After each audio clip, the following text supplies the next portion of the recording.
Fampahafantarana officiellement ny déroulement ny rallye zay karakarain'ny Azatana amin'ity taona ity.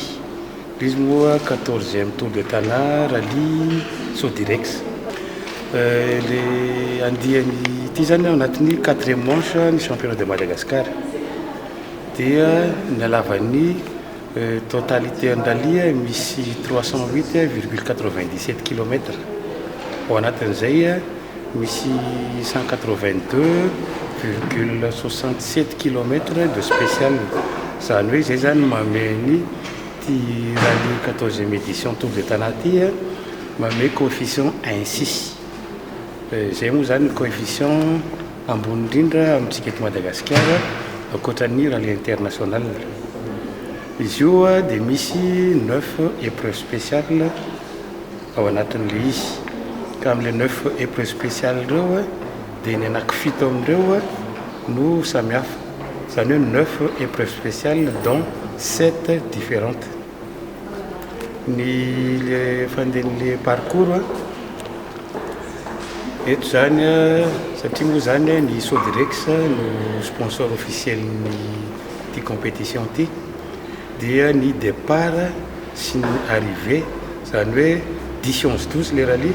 Ny départ amin'ny le 10 zoma 10 octobre eto, dia tsy miverina eto raha tsy ny alahady 12 amin'ny arrivée finale. Fa ny eo anelanelan'izay dia misy deuxième parc PC ery Ambohimalaza. Zany hoe fandehany zany ny zoma io izy miala eto à midi ny première voiture. Dia tonga dia mandray ny épreuve spéciale voalohany atya le alatsinainy Betsaraina. Dia misy fofoiny amin'ny 3 km 700 eo. Dia avy eo manao deuxième spéciale aty Ambodirano. Ambodirano iny le mandalo any Manakavaly dia mivoaka aty Maritaza.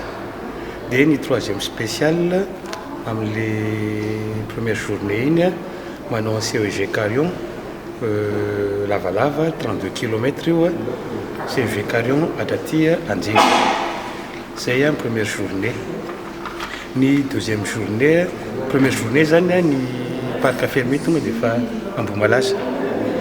Dia départ Ambohimalaza izy ny deuxième journée dia mamerina manao an'le aty Ambodirano voaka Maritaza. Dia mamerina ihany koa manao an'le CEG Carion voaka Anjeva le 32 km.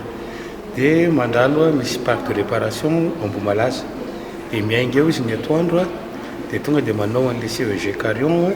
Indray zany CEG Carion tsy le tena lava be fa 16 km mandrapatonga aty amin'ny croisement Anororo.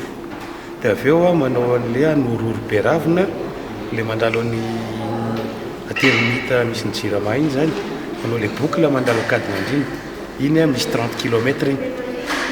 Dia avy eo manao an'ny spécial Miadamanjaka dia mivoaka aty Anjeva iny misy spécial 14 km. Zay zany ny deuxième journée. Dia ny troisième journée ny lahady miainga izy eo Ambohimalaza.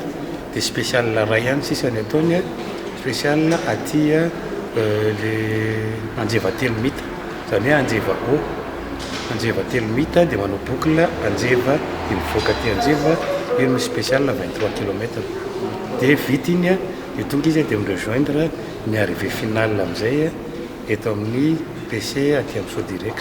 Zany hoe ny alahady zany eo amin'ny 1 ambin'ny folo sasany latsaka kely eo miditra eto ny première voiture.